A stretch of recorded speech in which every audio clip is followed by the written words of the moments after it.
à tous et bienvenue dans un nouvel épisode de Stay Connected. Je suis aujourd'hui avec Alice Bidet, responsable études chez Infopro Digital.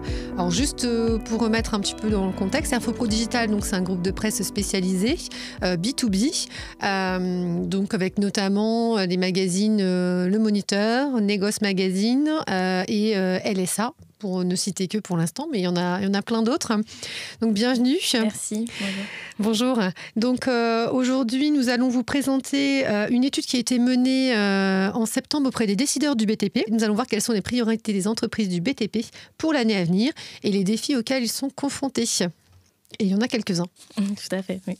Donc pour commencer, nous avons souhaité connaître leurs priorités en matière d'investissement dans les 12 prochains mois. Donc si on regarde dans le top 3, déjà, ce qu'on voit, c'est la sécurité et la santé au travail, les ressources humaines et le développement durable et la responsabilité sociétale. Donc, la sécurité et la santé au travail, donc 76% des répondants placent la sécurité et la santé au travail comme l'une des principales priorités d'investissement. Alors, ces chiffres montrent clairement que la sécurité reste une priorité absolue dans un secteur qui est très exposé. Alors ça, c'est pas nouveau, c'est un sujet qui était déjà d'actualité avant, mais il y a eu un durcissement, de la réglementation, notamment en 2024, il y a eu un durcissement sur certaines réglementations qui, je pense, incitent les professionnels à investir sur ce sujet-là, plus que d'habitude. Ensuite, on a 54% des répondants qui disent investir dans les ressources humaines. Alors, on sait qu'il y a un problème de recrutement sur le marché de la construction. Il y a un déficit au niveau de l'image du métier. Les jeunes générations ne sont pas enclines à choisir cette voie professionnelle. Il y a la pénibilité du travail, etc. Donc ça, c'est vrai qu'il y a un vrai travail à faire pour séduire les nouvelles générations et leur montrer qu'il y a des métiers passionnants dans le BTP. Et puis, on a aussi des experts qui s'en vont, qui partent à la retraite. Et donc, du coup, il y a un problème de ressources sur ce marché. Et puis c'est lié du coup aussi à la sécurité et santé au travail et aux craintes que l'on peut avoir sur ça.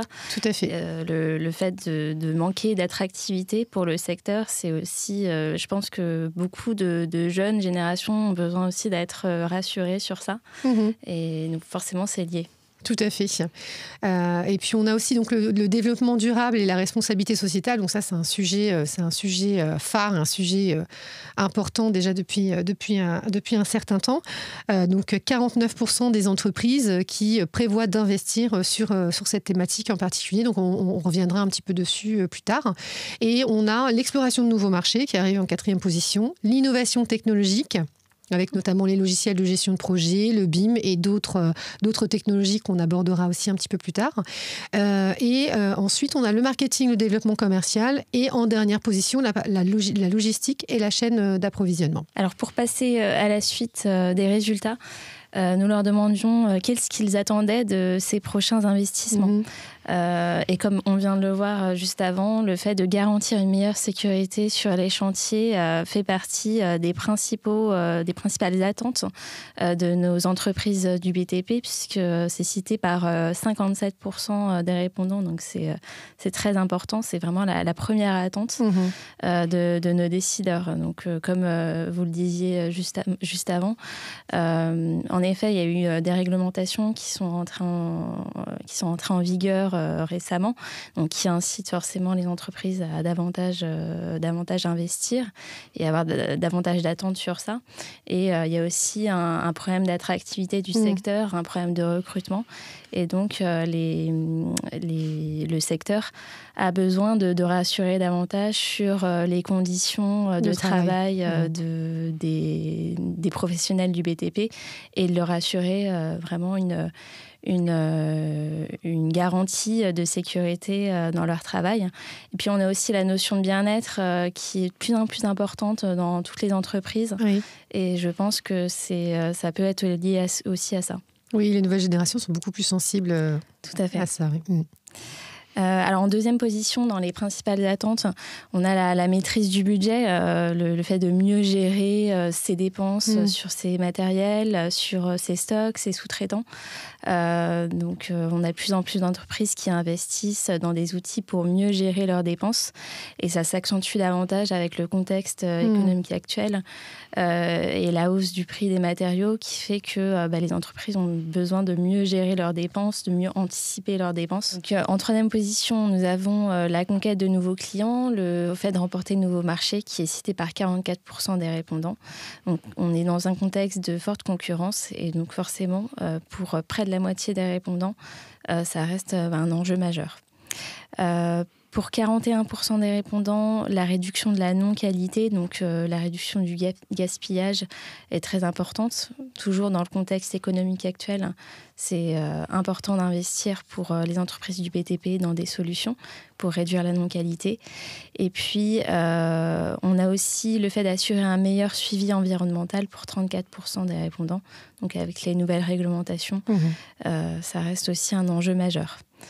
On a d'autres attentes sur les investissements, mais qui sont un petit peu plus mineurs, notamment proposer le meilleur prix à leurs clients.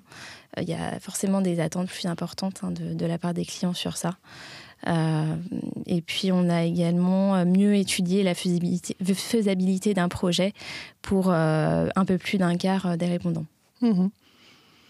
Alors, on parlait d'assurer un meilleur suivi environnemental. On en parlera peut-être, on va en parler un petit peu plus tard, mais c'est peut-être lié aussi à la CSRD, donc cette nouvelle réglementation qui est entrée en vigueur en janvier. Ou qui nécessite justement un suivi. Je ne sais pas si c'est lié, mais je pense que peut-être qu'il y a un impact. On demande des rapports à certaines entreprises sur justement lié au suivi environnemental. On verra tout à l'heure, on a posé la question et c'est vrai que ça concerne alors plus les plus grandes entreprises de 250 salariés et plus, et puis qui réalisent un chiffre d'affaires un peu plus important. Mais on va le voir tout à l'heure que cette obligation de réaliser un reporting n'est pas connue de tous encore, puisque c'est assez récent. C'est entré en vigueur il y a quelques mois. Et donc, on va voir tout à l'heure que c'est assez méconnu de la part des entreprises qui sont pourtant concernées par cette obligation. Oui, c'est assez récent. Oui. Alors, nous parlions à l'instant de technologie et d'innovation. Justement, en matière d'innovation, nous allons voir quels sont les aspects les plus marquants de cette étude. En termes d'innovation, 69% des entreprises qui ont été interrogées utilisent ou prévoient d'utiliser des applications mobiles dédiées au chantier. Alors, c'est la gestion des temps, des livraisons, des commandes, tout ce qui peut être lié à la sécurité, on en parlait à l'instant. Donc, toutes ces applications, ça permet de gagner en fiabilité, ça permet de gagner du temps et en fluidité dans les échanges avec les différentes parties prenantes sur un chantier notamment. En deuxième position, on a le BIM, les objets connectés juste après, les outils d'intelligence artificielle pour 44%, donc on voit quand même que 44% des entreprises prévoient d'intégrer des outils d'intelligence artificielle dans leur processus de gestion. Alors l'IA, donc c'est un sujet qui est un petit peu nouveau, en tout cas, on en parle de plus en plus, mais on en parle beaucoup depuis peu de temps. L'IA, je pense, ouvre des perspectives prometteuses pour optimiser la gestion des coûts, anticiper les risques et mieux rentabiliser les projets. Et il y a d'autres technologies telles que le BIM, effectivement, les objets connectés qui sont également prisés, avec, on voit 61% et 60% des répondants qui disent vouloir l'utiliser ou déjà l'utiliser aujourd'hui. Donc ces chiffres confirment clairement que la transformation digitale dans le BTP est en marche, je pense. Oui, tout à fait. Et on voit une fois de plus que pour la sécurité sur les chantiers, les entreprises du BTP s'équipent de plus en plus. Et puis, voilà, des outils comme les objets connectés qui aussi augmentent de plus en plus par rapport à d'autres études qu'on a pu mener. On voit que c'est vraiment en progression. Et puis l'IA, qui, même si on est encore aux prémices, mais devrait vraiment augmenter dans les années à venir. Oui, mais je pense que quand on verra un peu les usages qu'on peut avoir d'une telle technologie, ça va vite ça va vite se développer. Oui, tout à fait. Pour passer à la suite, donc, nous avions demandé aux entreprises du BTP qu'on a interrogé quelles étaient les principales difficultés qu'ils rencontraient dans leur métier. Donc on a pas mal de difficultés, puisqu'on a 3 difficultés en moyenne qui sont citées, avec en première position les difficultés de recrutement qui sont citées par 73% de l'échantillon. Oui, c'est pas étonnant. Donc les principales difficultés de recrutement sont liées surtout à la pénibilité du travail et puis aux craintes sur la sécurité sur les chantiers qu'on a pu voir tout à l'heure. Les jeunes générations donc, sont peut-être assez craintives et sont peut-être freinés sur le fait de s'engager dans cette voie professionnelle, d'où la difficulté à recruter des jeunes. Oui, il y a peut-être un petit déficit d'image, effectivement, de la profession. Voilà, tout à fait. Il y a aussi un turnover important et donc une difficulté à recruter de nouveaux profils. Il y a certains profils aussi qui sont plus difficiles à recruter que d'autres. Notamment, par exemple, des profils qui maîtrisent certaines technologies, puisque le marché est forcément en fort déploiement. Et donc, c'est compliqué de trouver certains métiers. Et puis, forcément, le départ de profils seniors expérimentés qui ne sont pas toujours remplacés et donc qui accentuent ce phénomène de difficulté de recrutement. C'est vrai que j'ai lu qu'il y a certains métiers, notamment charpentiers, couvreurs et maçons, où il y a une petite pénurie. Il y a des difficultés à trouver ces profils-là en particulier. Oui. Puis effectivement, les départs en retraite font que les plus expérimentés s'en vont. Et après, il faut trouver la relève et les jeunes générations. Il faut séduire de nouveau les jeunes et leur montrer qu'il y a des métiers passionnants dans le BTP. Oui, et puis peut-être sur les formations qui existent, peut-être il y a un déficit d'informations sur les formations, sur les évolutions de carrière qu'on peut avoir dans ces métiers-là. Donc voilà, c'est un secteur qui, en tout cas, qui a beaucoup de difficultés de recrutement et pour toutes ces raisons-là, donc c'est pour ça que c'est aussi cité de manière importante. Alors, en deuxième position, on a des difficultés de concurrence accrue sur le marché pour près de 60% des répondants. Donc, ça reste très important. Et puis, l'augmentation des coûts des matériaux qui s'est beaucoup accentuée depuis les 2 dernières années pour 50% des répondants. Donc, ça reste très important, notamment en raison du contexte économique actuel. Et d'où l'importance d'investir justement dans des outils de gestion des dépenses justement pour faire face à ces difficultés. Il y a peut-être aussi le fait qu'on utilise des matériaux plus verts, entre guillemets, donc biosourcés, recyclés, etc. Il y a peut-être un impact aussi sur le coût de ces matériaux. Et du coup, il faut encaisser le coût et faire tout en faisant attention à ce que la marge ne s'érode pas trop, quoi. Oui, tout à fait. Et puis parmi les autres difficultés qui sont citées dans une moindre mesure, on a l'application des réglementations et normes environnementales. Donc ça, forcément, ça reste toujours important. Et puis les problèmes de sécurité et de santé au travail qui sont cités par 31% des répondants, donc qui font quand même partie des difficultés majeures. On l'a vu tout à l'heure. Oui, ça fait écho à ce qu'on a au premier chiffre sur les priorités d'investissement. Donc, ça arrivait en première position. Oui. Tout à fait. Alors, donc là, on va passer à un sujet. Alors, moi, je vous avoue que la CSRD, je ne connaissais pas. Donc, on a demandé à nos décideurs, aux entreprises du BTP, si elles se sentaient concernées par la CSRD. Alors, juste pour faire un petit rappel, la CSRD, c'est une nouvelle réglementation qui est entrée en vigueur en janvier 2024, si je ne me trompe pas. Oui. Et ça concerne surtout les entreprises d'une certaine taille. Alors, il y a plusieurs critères, mais globalement, c'est les grandes entreprises, plus de 250 salariés. Il y a d'autres critères qui rentrent en ligne de compte, je crois, chiffre d'affaires, etc. Tout à fait. Mais donc, globalement, c'est les grandes entreprises.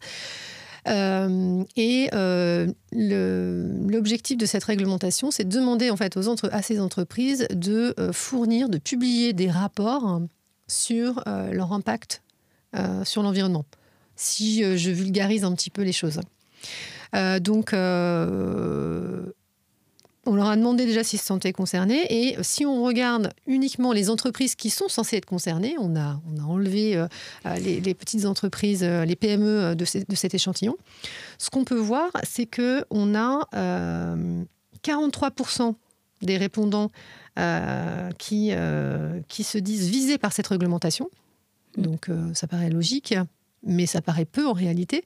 Il y a 11% qui se disent ne pas être concernés.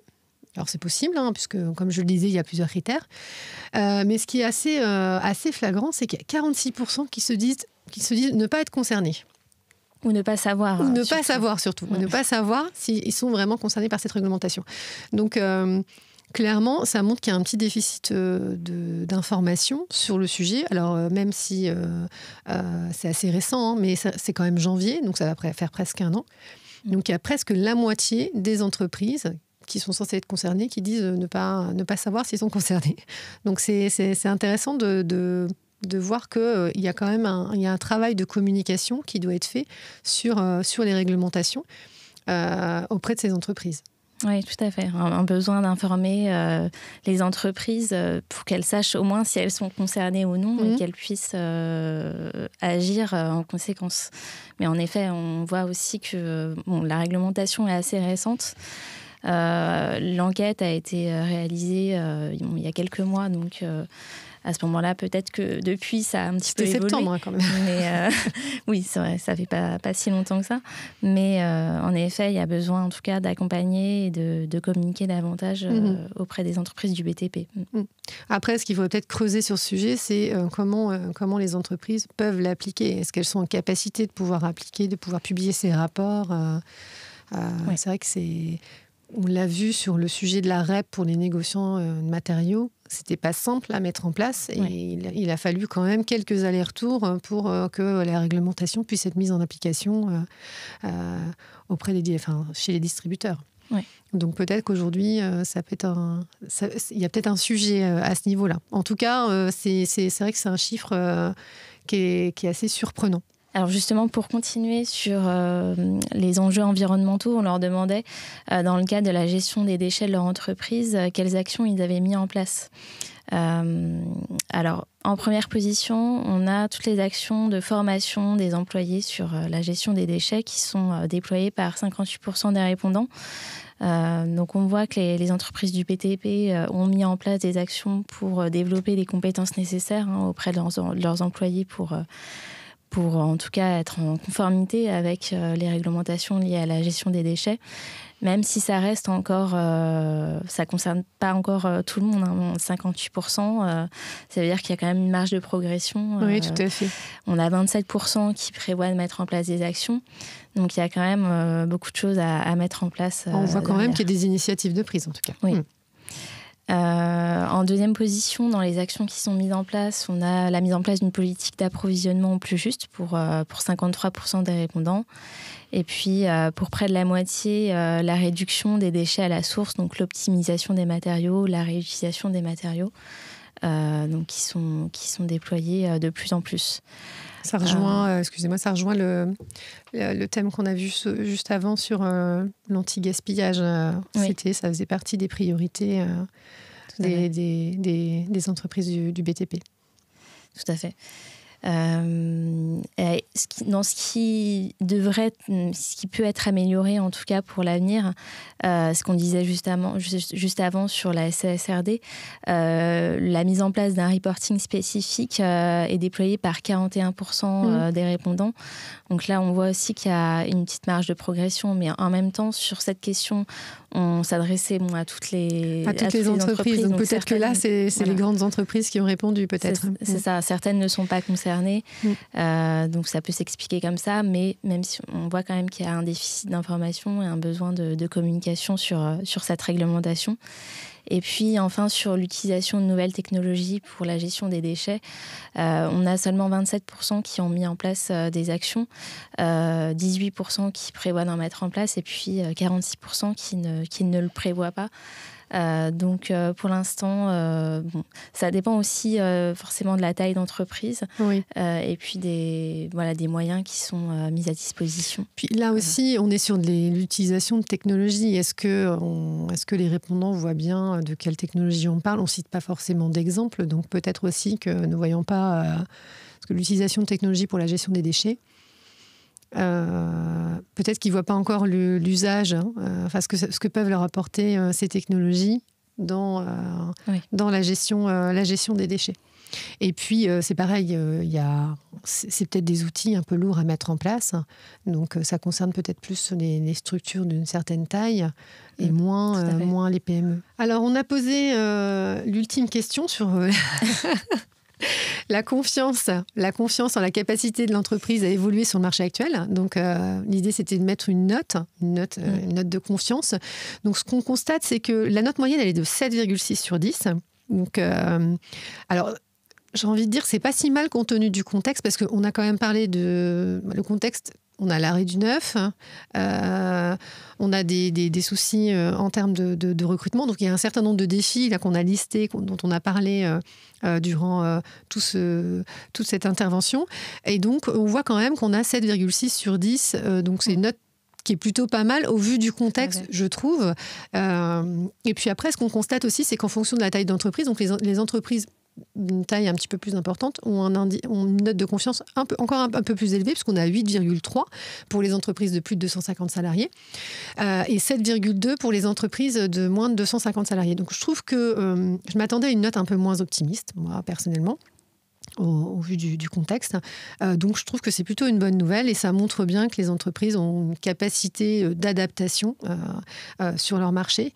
Et elles l'ont montré dans les années précédentes. Mais voilà, là, on a quand même la confirmation. Je pense qu'il y a une confiance aussi. Il y a certains répondants qui ont parlé de la confiance aussi de leurs clients en leur entreprise. Donc, il y a une fidélisation client qui est là. Et puis, la capacité de rebondir, cette résilience qui, je trouve, qui est parfaitement démontrée dans ce chiffre. Oui, je suis tout à fait d'accord. C'est vrai que pour conclure, c'est vrai qu'on a vu tous les défis auxquels le secteur est confronté, la crise du logement neuf, les réglementations liées à la transition énergétique, tout à fait. Les difficultés de recrutement qui sont toujours très importantes et les problèmes d'attractivité, notamment auprès des nouvelles générations. Et ce chiffre, en tout cas, ça a été assez surprenant, mais en tout cas est une très bonne nouvelle. Ce qui montre vraiment qu'on a des décideurs qui ont une capacité de résilience importante et qui sont prêts à faire face à tous ces défis et à mettre en œuvre des actions nécessaires pour les dépasser. Donc, c'est en tout cas très, très optimiste pour la suite. Oui. Eh bien, on espère en tout cas que 2025, ce sera une belle année pour les entreprises du BTP, pour le marché de la construction de manière générale, que la météo sera plus clémente et que le marché va reprendre un petit peu de couleur. Et je vous remercie pour cette étude. Merci Infopro Digital. Et puis, rendez-vous l'année prochaine pour une nouvelle étude et on retournera voir les entreprises du BTP pour leur poser un certain nombre de questions et prendre un petit peu la température du marché. Merci beaucoup. Merci beaucoup.